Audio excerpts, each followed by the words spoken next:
Hello, everyone. We're going to get started in just a minute. Please be patient, and we will be starting in just a minute or two.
Hi, everybody. Just another minute or two. I see a bunch of people still trying to get into the webinar, so we're going to give them a chance to get in and get settled, and we'll start in just a minute.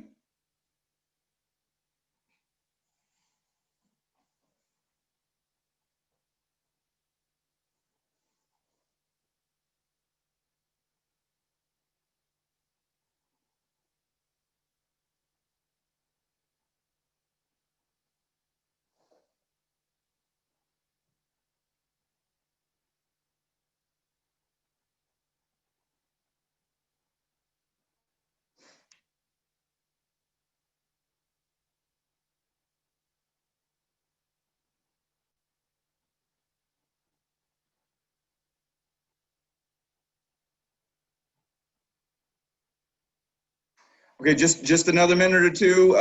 People are still trying to get into the webinar, so please be patient, and we're going to start in another minute.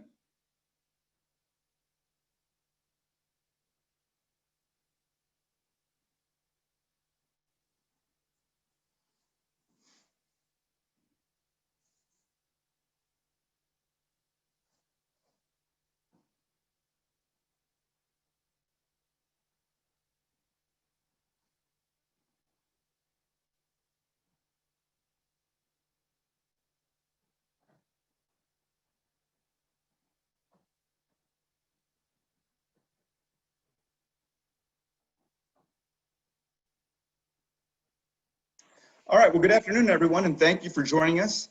My name is Chris Vonamy. I am the Deputy Director for the DuPage County Stormwater Management Department, and we are here today for a Going from Green to Purple webinar, where we will discuss using green roofs as a stormwater management tool.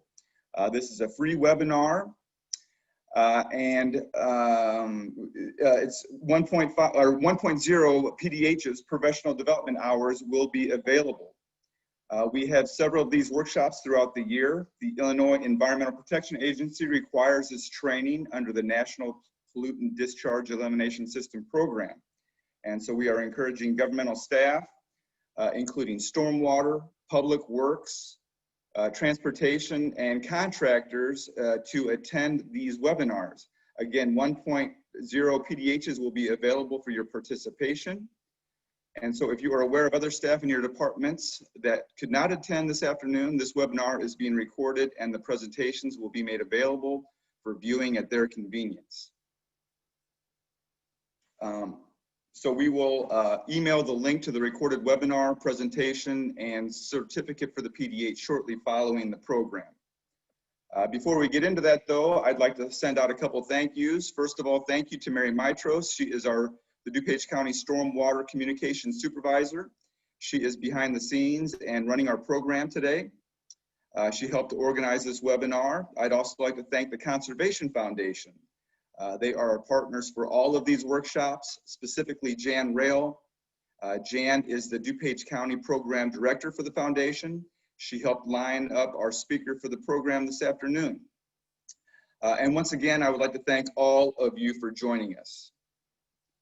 Now for just a very quick public service announcement. We hope that everyone remains safe and healthy during these difficult times and continues to practice good hygiene by washing their hands frequently, social distancing, and wearing a mask in public. If you do feel sick or ill, please isolate yourself or quarantine to prevent the further spread of this coronavirus. When we do these workshops in person, this is typically the time where I point out where the restrooms are located and what is being provided for snacks and refreshments. But since we're doing this as a webinar, I trust that each and every one of you will remember where your own bathrooms and refrigerators are located. Now, before I turn things over to our first speaker, and when I say first speaker, I guess I mean only speaker, I want to tell you about our chat feature available. So if you have any questions or comments during the presentation, please post them in the chat box and we will get to as many of those questions and comments as time will allow following the end of the presentation. So with that, I will turn things over to Dick Bernauer from Semper Green, North America. He has been the National Sales Manager with Semper Green for the past 13 years. Dick has plenty of experience in the living building industry, including green roofs, living walls, and green vine trellis facades. Semper Green recently initiated the purple roof concept, an evolution to the traditional green roof, where stormwater retention and detention are used to manage stormwater on the roof.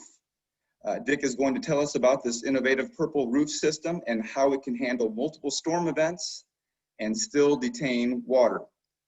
So with that, Mary, can you turn things over to Dick? Hi, everyone. My name is Dick Bernauer, National Sales Director for Semper Green North America. I am impressed with the amount of people that I have here on the Zoom call. I mean, since COVID started, we have all turned into Zoom call or Microsoft Meet or Google Meet programs, but I don't think I've ever had this many people on one call, so no pressure. I just wanted to say thank you for organizing this and having me on as a speaker. Obviously, green roofs is something that commercial green roofs is something that originated in Europe, and I was also originated in Europe, hence the accent.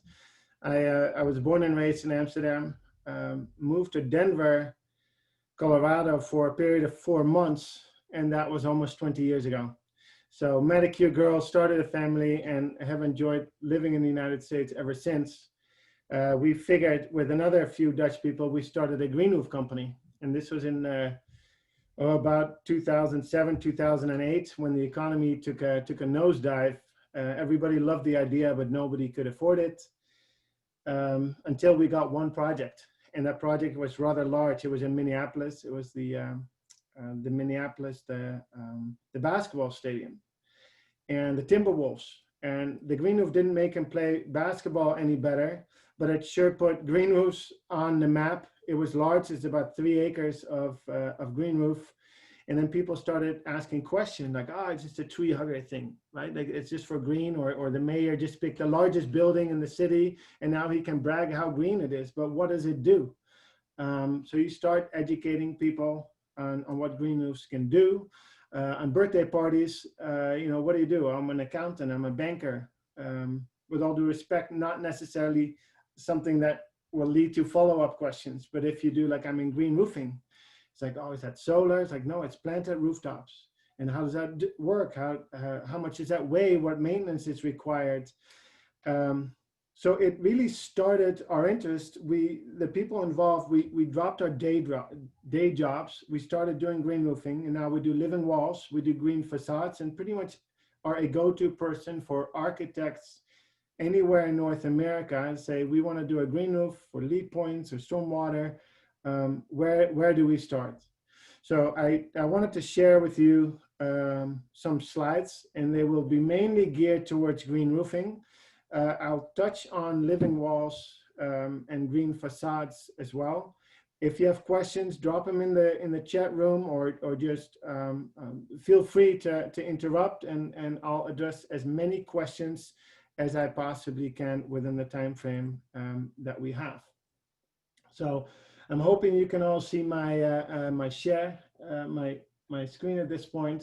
This is a community in the Netherlands that used to be a rare sight, and now it's fairly common for newly built communities to put green rooftops on top of their buildings. Obviously, it's for biodiversity. It's more green in the cities, but it's also for stormwater. So Sempergreen, made in the Netherlands, that's where it started. About 27 years ago, the land of Heineken, tulip fields, and a lot of people on bicycles.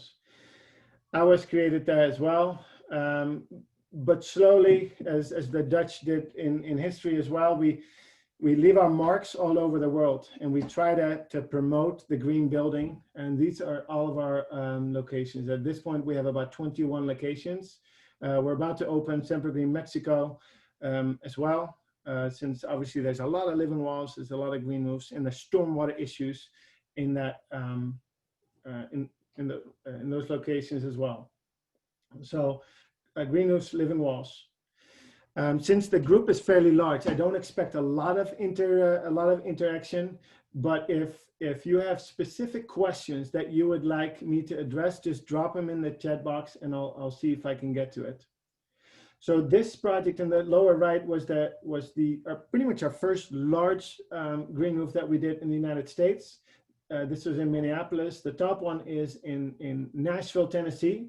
Nashville is also called Music City. So you see this, the body of the guitar, and then they have the strings and the frets.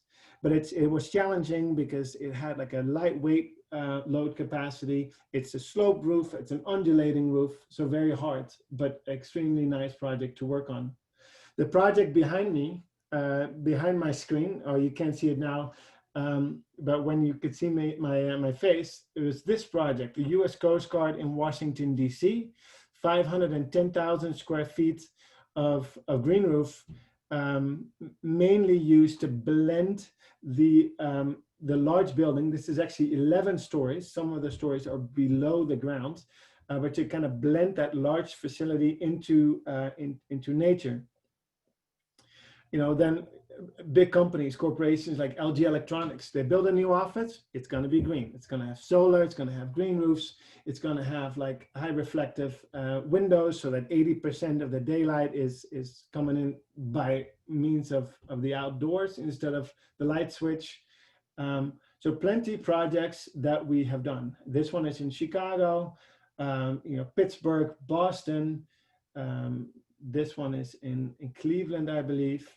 And then there's projects where they challenge us. They say, hey, I want a living roof, a green roof. I also want a living wall. Is there a way that you can seamlessly blend them together? In hindsight, we should have charged for the hours instead of the products, because it was extremely challenging, but it pushes us to the limit to see what we can do on a building with living architecture. In Chicago, most of the buildings, obviously this is New York City, but in Chicago, most buildings have a simple extensive green roof system. So a 4-inch growing media profile, some drought tolerant plant species like sedums, and that's about it. You can work with color patterns. You can put like contours into your building. You can interplant with different perennials. So it mainly was for lead points. It was for aesthetics. But our goal was to give it an extra dimension. So this is kind of like a little bit of a bragging slide where like, yeah, we've done this, we can do it again, and we're familiar with the current climates. Now, the challenge came when we were actually talking to a civil engineer in Chicago. And he challenged me because he said, Dick, you personally and your industry, the green roof industry, always claim that a green roof is a stormwater management tool. And that is partially correct, but also partially incorrect. It's like, enlighten me, tell me what the deal is. It's like, well, in a lot of locations, there's a requirement to catch the stormwater and to slowly release that into the system. A green roof is a stormwater management tool until the green roof is saturated, meaning on Monday it rains and that rains get captured by the green roof. And obviously it goes into the, slowly comes out or gets transpires. But on Tuesday, it rains again. That green roof, which is basically a sponge, is still saturated. So when a green roof is saturated and it continues to rain, how can it slow down the stormwater? It really doesn't. It goes straight to the drain off the building. So your first day storm, we're fine. Your second day storm is what civil engineers typically need to manage in larger cities. And there is no stormwater tool. A green roof is not a good enough stormwater tool. So if you can find a way to alter your green roof and to slow down the water after the green roof is saturated, now you can reduce the size of the tank in the basement, or you can reduce the size of the pond that might be taking up parking spots. So that was our goal. We came up with the purple roof concept, and basically this is your traditional building with a black roof and a stormwater tank in the basement or a detention pond next to the building. What we want to do is put more green in a city, which the cities really want. We want more green, we want more biodiversity, more green in our cities, but we also wanted to reduce the size of the stormwater tank or the pond so that the developer can use that space for maybe parking or maybe Starbucks or maybe extra offices, something that generates money. So the city wants more green, the developer wants to save money. If we can combine the two and make the green roof that they sometimes are required to do or already want to do, if we can turn that into a stormwater tool, we can give them the parking spot back, and guess what? The ROI is pretty much immediate. So that is the ultimate goal of the purple roof concept. So we go from a traditional green roof concept with a drainage layer, your growing media and vegetation. We jump to the purple roof concept where we have a detention layer that slows down the outflow of water. So I'll show you a little video that really will show you what this will do, and it's about a 3-minute video, and hopefully that will. It's another funny accent. It's by my South African colleague, and it'll show you hopefully what this concept will do. Here we are going to compare the performance of 3 different green roof profiles. On the left is a traditional green roof, your grandfather's green roof. This is 40 to 50-year-old technology that uses soil or green roof media over a drainage layer. In the middle is a sponge roof, green roof media over mineral wool. Mineral wool replaces a portion of the soil, which makes the green roof more lightweight and dramatically increases the stormwater retention capacity. On the right is the purple roof concept. This is the same as the sponge roof concept, except we substitute the drainage layer with a detention layer. The detention layer is just a slow drainage layer that creates friction and allows the macropores within the green roof profile to fill up with water and drain out slowly. This creates a phenomenon known as stormwater detention. As it starts to rain, water percolates into the green roof. Preferential flow paths form almost immediately. Water tends to travel through soil along preferred routes.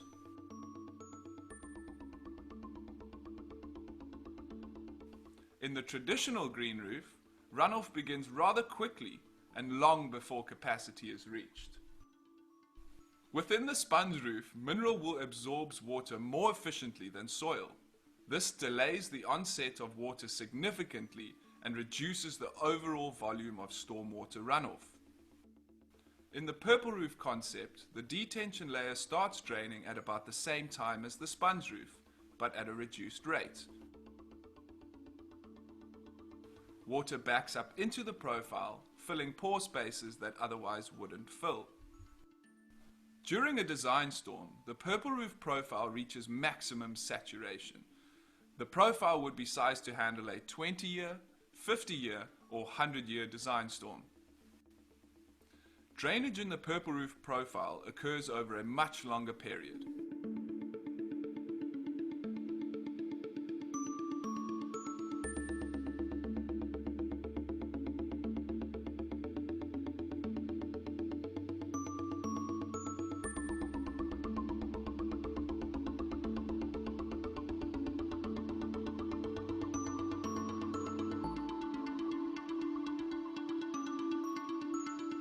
Just after the initial rain, another rain event starts. This is called the second day storm. This is when the real magic happens. During the second day storm, runoff begins almost immediately on the traditional and sponge roof profiles.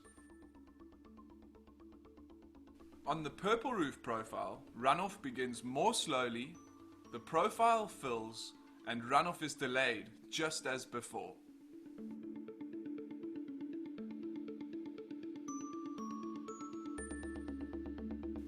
This is the true stormwater benefit of purple roof. It performs reliably during design storms, regardless of antecedent conditions.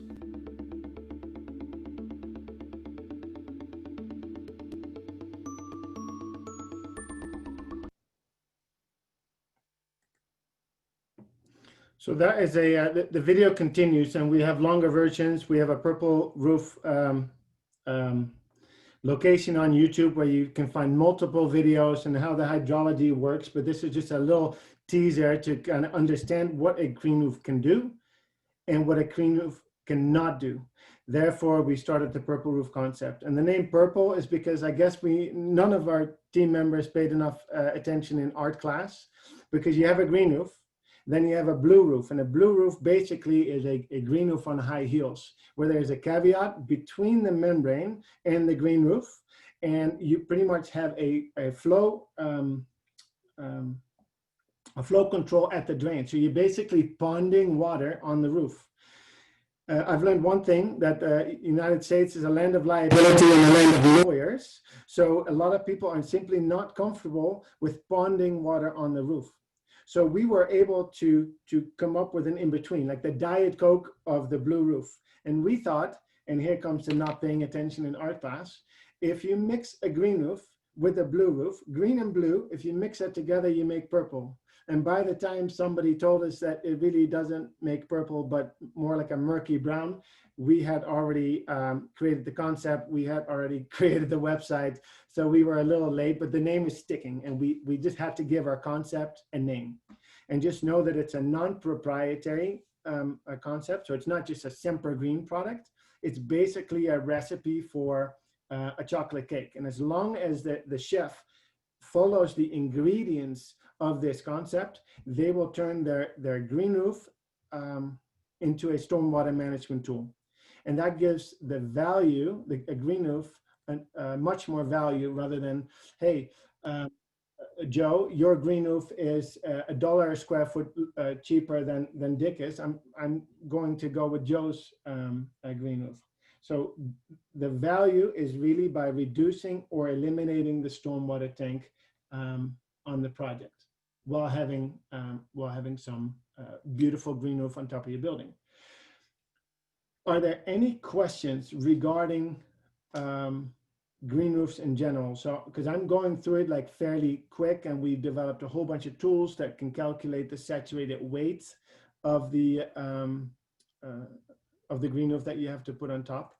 Are there any specific questions on the green roof and or the purple roof concept?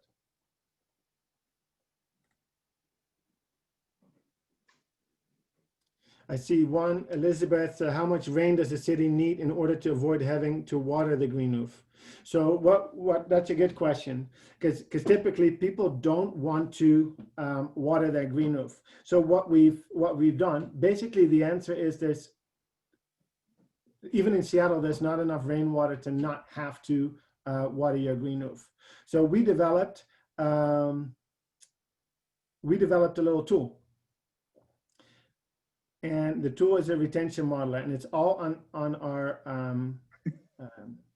website, on our Purple Roof website, where it shows like, hey, I'm in Chicago, based on the average rainfall, and we took the past 25 years in Chicago or Milwaukee or Tokyo or Amsterdam or wherever in the world, and this is all on the purpleroof.com website, where we have a modeler that says, based on the rainfall, the average rainfall per day for the past 25 years, this is when you can expect the need for irrigation on your green roof. Typically, how we do it is the structural engineer will give us a saturated weight that is a completely saturated green roof profile, that cannot exceed, let's say, 35 pounds per square foot. Based on that, we will make a recommendation on the best assembly for the green roof that minimizes the amount of irrigation needed. But basically, in the summer, regardless of where you are in North America, you are going to need some sort of irrigation. Are there any other questions? Is there potential to harm? Oh, sorry, go ahead. Oh, I was just gonna, I can see a couple questions coming in. One question from Cindy: how much does the saturated purple roof add to weight that must be supported? So again, like we will have a modeler, and what we start is we need to know a few things. Is what's the total volume of water that needs to be captured or slowly be released into the city? How much how much roof space do we have available on your building? Given that number and the allowable outflow rate that is set by the city and a given design storm that is also known by a civil engineer for that particular location, we can determine what a normal green roof without adding additional weight can do. If it cannot reduce or if it cannot eliminate the need of a tank, we have two options. A, you're going to need a partial tank, or B, we can look at the additional cost of reinforcing your roof so that we can manage all the stormwater on the roof. And usually, and we even did one in Columbus, Ohio for a Hilton hotel, they actually ended up reinforcing the green roof slightly to accommodate, I think it was like 5 pounds per square foot additional. We added a little bit more green roof than they initially planned, and we were able to eliminate the tank. Now I have to say, the purple roof, if you build a building in a location where real estate in the basement to put a tank in is not very expensive, and I'm talking like the middle of nowhere, Illinois, the purple roof could be more expensive than a tank in the basement or the detention pond next door. It could be. But if we're going to downtown Naperville, or if we're going to Manhattan, or if we're going to Seattle, real estate is expensive to dig into the ground. There's a cost of the tank, the maintenance of the tank. And usually when a green roof is already desired or mandated, all we have to do is tweak it. So it becomes a no-brainer to have a green roof turned to a purple roof. Hey, Dick, we got some other questions coming in. Do you want to take these questions now, or do you want to continue with the presentation? No, let's take them now, because I want to, after this, I want to move on to the living wall. So it's kind of like we close the green roof subject. And obviously when projects or questions trickle in, I'll be more than happy to answer them, or even do it after the presentation by people emailing me or calling me. I'm happy there are a lot of questions. So yeah, if you want to pick one and ask me. Sure. It seems like quite a few of the questions are related to, the additional weight on the roof, and does the roof need to be stronger, and how would you accommodate for that, and is there more cost to that? I think you've kind of been answering that question. I don't know if you have anything else you want to add to that. No, basically what it is a green roof is not necessarily heavier than a purple, or a purple roof is not necessarily heavier than a green roof. What they do with the green roof, they take the completely saturated number, and a conventional green roof hardly is ever completely saturated for very long, because it drains out so quickly. After it's saturated, it drains out extremely quick. Where a purple roof will simply hold that water a little bit longer. So the saturated weight is actually slightly more, but not much more. And I think we can, if we have an actual project that we work on, I can show that person like how much additional weight we are talking about. But it's minimal. If anything, it's maybe 2-3 pounds per square foot max. So that's the beauty. It can be on any slope, it can be on any membrane, and we're not talking about a complete change of the green roof system. It's just replacing the drainage layer that once it's full, it releases water like one drop in, one drop out, with a friction layer, which we call the detention layer. Okay, here's a question. Is there a potential for harvest water to be from a purple roof for reuse? I'm Yeah, sorry, is there potential to harvest water from the purple roof for reuse? I'm having trouble speaking. yeah, for sure. Because in the end, what you do is you don't hold the water forever. You slow it down. So it's the same amount of water that comes out, and you can reuse that. In fact, in San Francisco, they have to have some sort of stormwater tank, because what they want is they want some very appropriate right now for fire extinguishing. Like if a building goes on fire, they need to have water accessible to put out the fire. So whether you use it to put out fires or to flush toilets, perfectly fine. Is there an age limit on the structure that could support a purple roof? And are there special construction aspects buildings need to have to be eligible for a purple roof? That is a structural engineer question. Typically, if a building is existing, the stormwater management has already been taken care of. There usually already is a tank, or there usually already is a detention pond. So the purple roof is typically for new buildings, because the stormwater regulation might not have changed. Like if you re-roof, you might not all of a sudden have to meet stricter stormwater requirements. So a green roof can go on existing buildings. We do it all the time. Look at the Target Center in Minneapolis. Most likely the profile will be a little bit thinner because it wasn't originally constructed based with a green roof in mind. In New York, on concrete buildings, yeah, you can put an ocean tanker on the building and it wouldn't collapse almost. So it's not a yes or no answer for every single project. Okay, we got a couple more here, Dick. Can a green roof be converted to a purple roof easily? And I would say no, because if it's an existing green roof, you would have to take the vegetation off, you would have to take the growing media off, so you pretty much take out the whole assembly and you start from scratch. So in a way, you can convert it by taking off A and replacing it with B. But it's not, if it's already existing, you have to put that detention layer underneath the whole assembly. Right, yeah. Okay, how about this? Does the green/purple roof act as insulation? R value. So basically, the short answer is no, because and there's different answer to this. Like, but overall, if I ask 100 people, the majority will say no, and the reason is because it's wet and then it's dry and then it's wet and it's dry. It's not consistent. They won't give it an R value.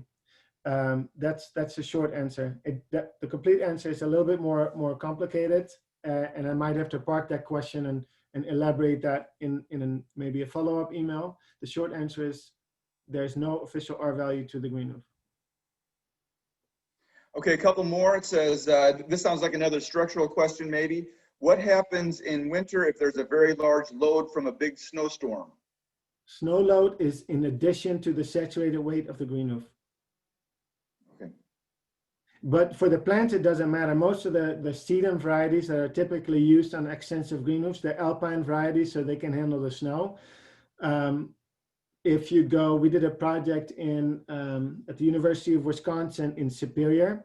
It's a hardiness zone 3. So you have to base the built-up of your green roof on the climate zone that you're in. So if you go way north in a hardiness zone 3, it's a little different than in Chicago. It's way different than in Atlanta, Georgia. Okay. And then one final one here. Does the HVAC system get elevated above the purple roof so it is tributary to the detention? It's above. Yeah, it's separate. It's typically like the HVAC system.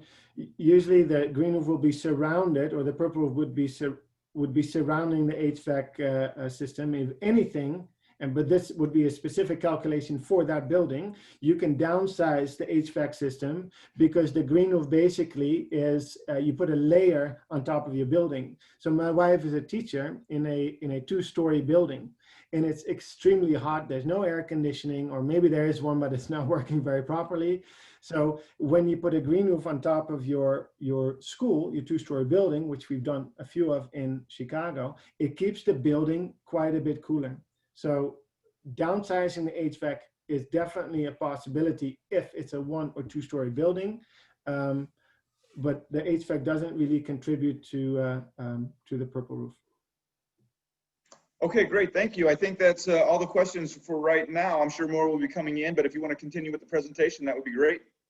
Okay. So living walls.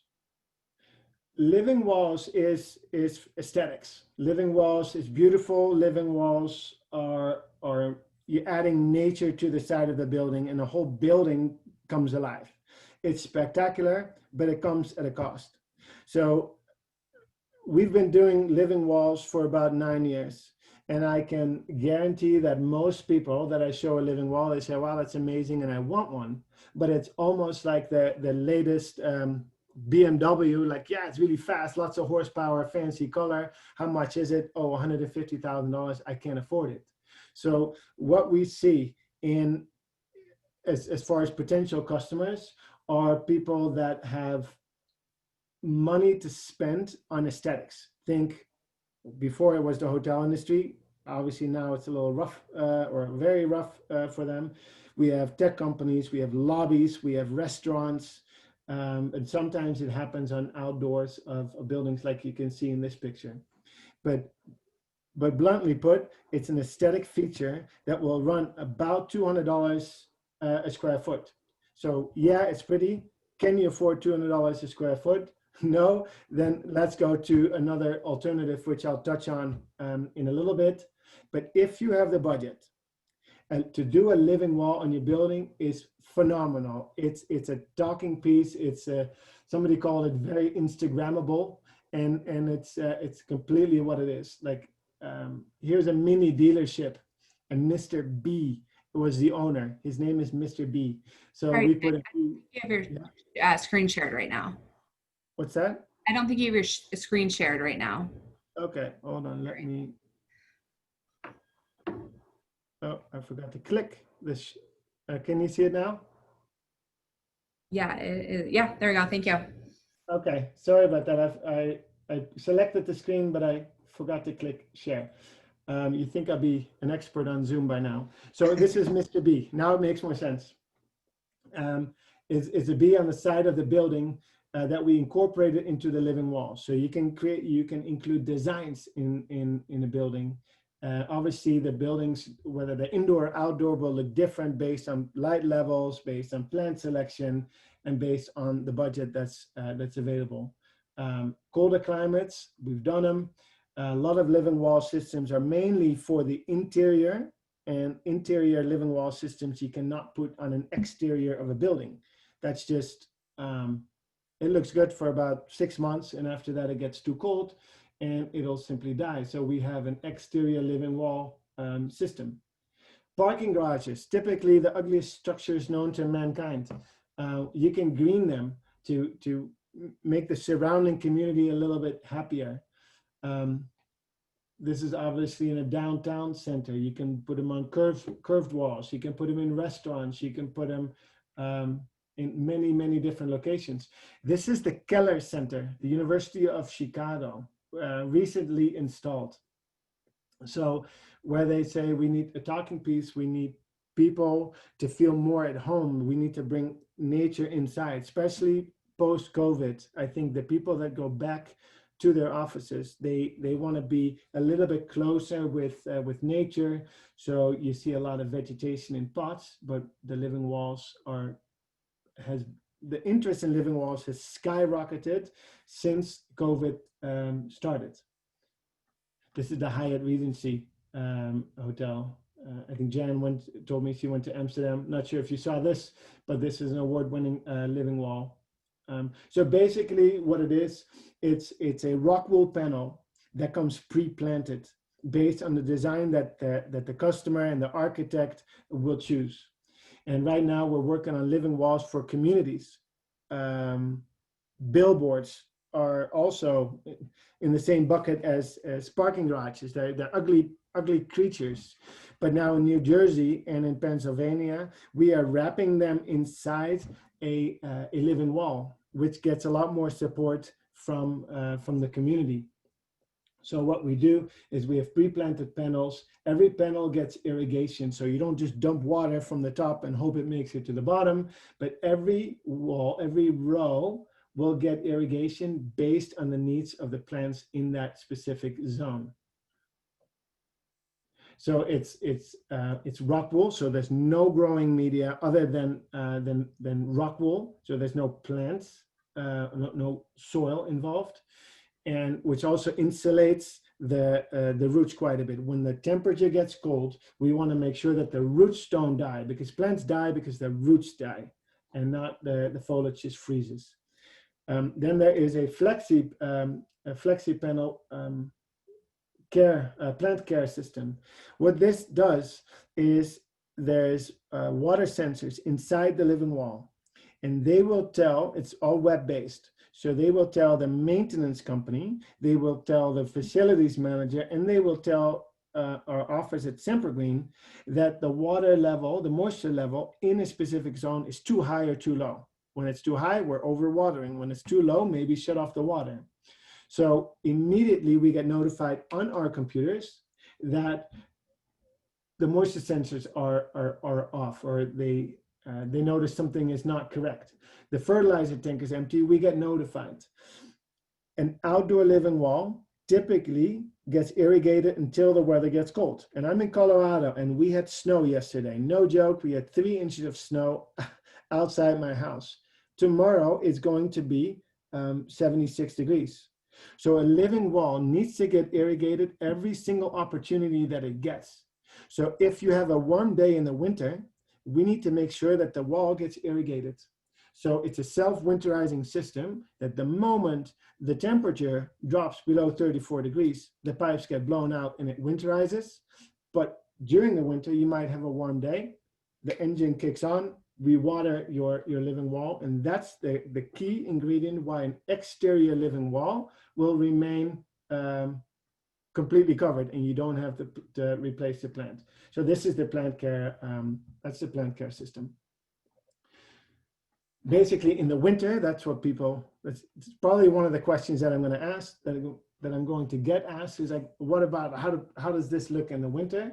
We pick the vegetation based on the climate that you're in and what will survive, basically an evergreen for your location. Obviously, we just did the project. It's like pretty much like the fast food restaurant of the future. It was a McDonald's in Disney World, Orlando, Florida. We choose completely different plants than we would in DuPage County. Evolution of an installation. This is Boston, beautiful view. This is an outdoor patio for a big corporation.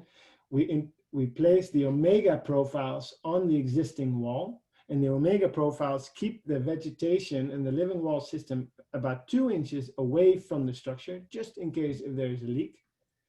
The pre-planted panels show up. It's pretty much painting by numbers. Then they get placed on the wall. The irrigation tubes get installed in every single layer of vegetation. They keep going until it's completely filled. Actually, the actual installation is the easy part, and then it looks like this when the day that we're done. So, yeah, it's about $200 a square foot, but some lobbies use marble, some use expensive artwork. So this is basically living art that changes with the season. So it's spectacular. Any questions about this specific system? Kelsey says, I love Mr. B. We love him too, and luckily Mr. B loves it too.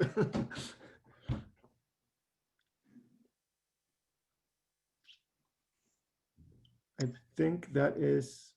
Yeah, Dick, I don't see any other questions at this time. Yeah, I see some comments like pruning. Is pruning needed? Yeah, plant maintenance is needed. If you're in the lobby, obviously you have more frequent visits to pick up, some of the dead leaves, because leaves will still fall, and there's still like some plant replacement expected. So maintenance is included with the living wall, because we need to monitor the living wall. We need to make sure that, especially in the first 3 months, there are some plant varieties that are simply not going to like where they are for whatever reason. So pruning is definitely needed. Maintenance is definitely needed. I think I don't see more questions on that. Do you?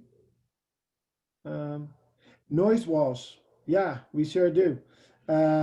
We do noise walls. In the Netherlands, we did a very large stretch, about a 22-mile stretch next to the highway. There's a big wall between the highway and the community next door, and we planted the entire thing with living walls. But the next question feeds into that: salt spray. Plants don't like salt, so we need to elevate the living wall off the ground so that the salt spray will not hit the vegetation. Because unless it's an artificial wall, which we also do, but we don't really promote it, where we prefer the live plants. Plants don't like the salt. How about the lifespan of those living walls? How long do those last? So, good question.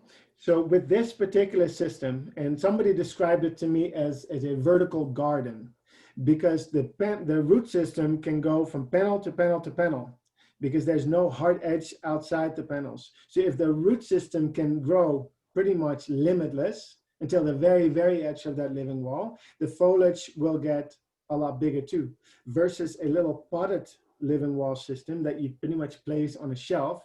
It's like a goldfish. The goldfish will remain small when the bowl that you put it in is also very small. So the lifespan increases tremendously when you make it a vertical garden where the root system can just go wherever it wants to go. So we've been doing this 9 years. So our oldest wall is 9 years, but we expect them to live with the right amount of maintenance. I think to say 15 years is a very safe number, as long as there's a maintenance program on it. And then I see a question regarding ivy. That's a perfect bridge to my next option, because a living wall, again, it's about $200, $250 a square foot. If people cannot afford the fancy BMW, we're going to the Dutch bike. And the Dutch bike is something that's typically used in combination with ivy, and it's a trellis system. And a trellis system typically is about $40 a square foot installed. So you can't do a Mr. B, right? Like, because it's also not vegetated right away. It's over time that ivy needs to climb up the wall. And I'll show you how that is done. So this is the green screen trellis system, and it's a 3-dimensional trellis system where the vines has multiple spots where it can pretty much cling onto. You don't want ivy growing on your wall, because it will eat the mortar and it will damage the wall. You see, like in England, you have a lot of like beautiful old homes covered in ivy. It's great until you have issues with your wall. So we really want to promote the use of green and it could be parking garages, could be a freestanding fence, could be instead of trees, but do it in a responsible way. So this is a very lightweight system. It's a very lightweight system that you place on the outside of a structure, where over time the vines will populate that screen. And in the winter, maybe some of them will drop their leaves unless you use Boston ivy, but then the next spring it comes back. So if you have a parking garage or a large, we do casinos all the time because they have these huge, massive sides of buildings that they want to do something with. And you really don't have to cover the entire width of the building like you see in this picture. You can do little stretches by breaking up a large wall. And it's stunning. It's very low cost. Yeah, you have to be a little patient. The BMW will get from A to B a lot quicker, but the bicycle will get there too. So you see this is a parking structure where that people just simply green. And then last but not least, this is a product that is used quite a bit now on patios where people need to social distance. They want to create outdoor workspaces or sometimes indoor, where they just create a natural barrier between one table and the next. And so it's a very simple and easy and removable option to really bring nature back into your office, your patio, your house, or just simply the parks that you have in your uh, in your community.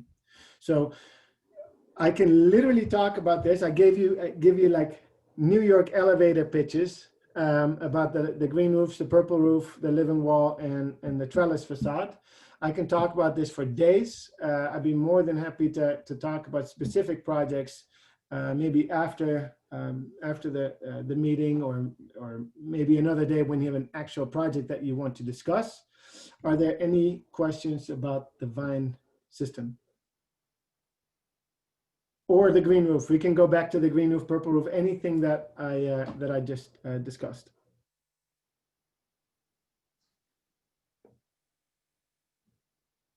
I see that. What is the price per square foot for the Vine system? So the product cost is about $15 to $20, anywhere in that range, depending on the size and if you need trim on the side or not. So $15 to $20 a square foot.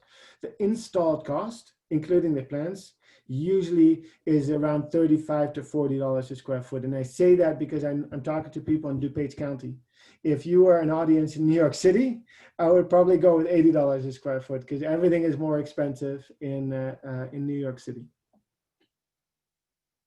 But it's a very, like I said, it's almost beyond simple, where people have no budget for expensive trees, but they use this instead, and it's still green.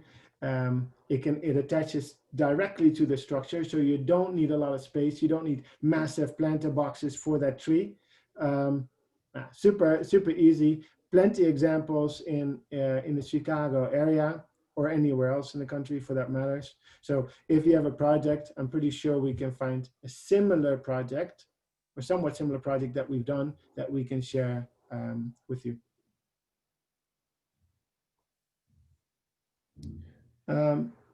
Yeah. It looks like there's another question that just came in. It says, curious if you are aware, besides the city of Chicago, are there any examples of these roofs or walls outside of the city, the west suburbs, northern Illinois, western Illinois? Yeah, and now I'm going to peek real quick on my CRM because we've done plenty. There was one one of our first ones that we did. Let me see. That was actually a school, and I'm going to browse through my list because there's literally like over 300 projects that we've done. In Champaign, Illinois, obviously that's not, I don't think that's western suburb. Done a bunch in Chicago. Chicago definitely, because it was mandated at one point. If you're within the loop, you would you were simply mandated to put a green roof. And I'm going through over like 500 projects that we've done in Illinois. So I'm just looking for one just outside the city, real quick while we're yeah, we've done a bunch in Evanston. We did them in Elgin. We did them in Elmhurst, Forest Hill, Forest Park, Frankfurt, Glen Ellen, Glenview, Hinsdale, Joliet, Lamont, LaSalle, Lincolnshire. Like pretty much name a city, and I can pretty much look up if we've done a project there. I'm trying to look for Naperville, and I don't. Schaumburg. We did a few in Schaumburg, so that's a little bit west. Is that you? Is that DuPage, Schaumburg, or no? Maybe a very small piece of Schaumburg, but the majority of Schaumburg is in Cook County. Oh, here we go. Wheaton, DuPage County Administration. So there you go. That must be one of yours. This was done in a long time ago. We did it 9 years ago. So the DuPage was a Tremco roof, and we put a, oh yeah, it rings a bell. I've actually been on that roof, so I'm not sure if I would say it's one of your buildings, but I've been on top of your building. Winnetka, like plenty, Lyle. Okay, let me see, what did we do in Lyle? And again, I can always take, okay, that one actually in Lyle is in process right now. It's called the Lyle Main Street Village. It's not installed yet. It should be installed a little bit later this year. Hinsdale, here we go. It's like a middle school, 181 Hinsdale Middle School. So a few, and then Glen Ellen, what is this?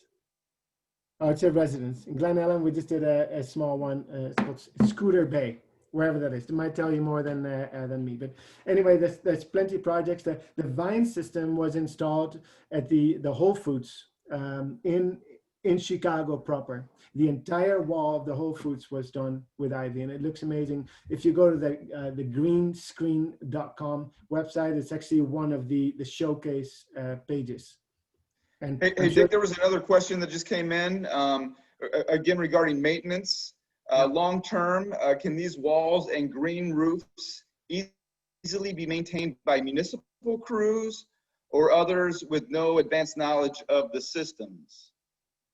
You know, it's honestly, it's not brain surgery. If you have any, we prefer to have a landscaping company do the maintenance, because they have a green thumb and they can recognize the problem before it is a problem, and not like, oh, my green roof looks amazing and it's like knee high. I'm like, sedums don't grow knee high. Like, show me a picture of your roof and it's like invested with weeds. So we have a maintenance protocol that we can share. We have people, we do a lot of school authority buildings in New York City where they simply don't have budget for maintenance. So what they do, like every 3 months, they send us pictures. And we have a complete maintenance crew ourselves. We do over 3 million square feet of green roof maintenance, but they send us pictures like, hey, what do you think? What do we need to do? Or we send them messages like, hey, based on, given the time of year, this is what you want to use for fertilizer and you want to apply it in the next 2 weeks. So the short answer is yes. It's not necessarily preferred because that person also costs money per hour. Nobody does this for free. So you might as well have a local landscaper do the maintenance, but it is definitely possible, and we've done it before. Okay, great, thank you. We're just about out of time. I don't see any other questions at this time. Do you have anything else you want to say to kind of wrap things up? I just want to say thanks for having me out as a speaker. I can literally talk about this for 5 days. This is the only thing we do, green roofs, living walls. So if there's any opportunity, whether there's a large budget or a small budget that we can do to help green up your structure or your park or your residence, we would be delighted to partner up. We have a large network of local installers that we can refer you to. So hopefully will be used as a resource. And if you have any questions, then maybe, I'm not sure how my contact information will be shared, but feel free to reach out to me anytime. Yes, we will definitely be sharing your contact information. It was included in your presentation, right? Well, there'll be a copy of your presentation included with an email that goes out. So they will definitely get that. And so, yeah, if you have any other questions for Dick, please contact him through his email. But we're just about out of time, so I'd like to thank Dick one more time. Thank you for sharing your knowledge and experience with us. I'd also like to thank all of you for joining us this afternoon. We hope you have enjoyed and learned a few things from this webinar. Please remember that Mary Mitros will email everyone with the link of the recorded webinar, the presentation, and a PDH certificate. Please look for our future webinars this fall. In October, we will talk about sustainable stormwater design, how we calculate the amount of runoff generated within our watersheds, and what we do to manage that runoff more sustainably. And then in November, we will discuss trees and water-sensitive urban design. We'll cover how trees can assist in managing stormwater through the reduction of runoff and the improvement of water quality. So until next time, be safe and be healthy. Thank you very much, and have a great day.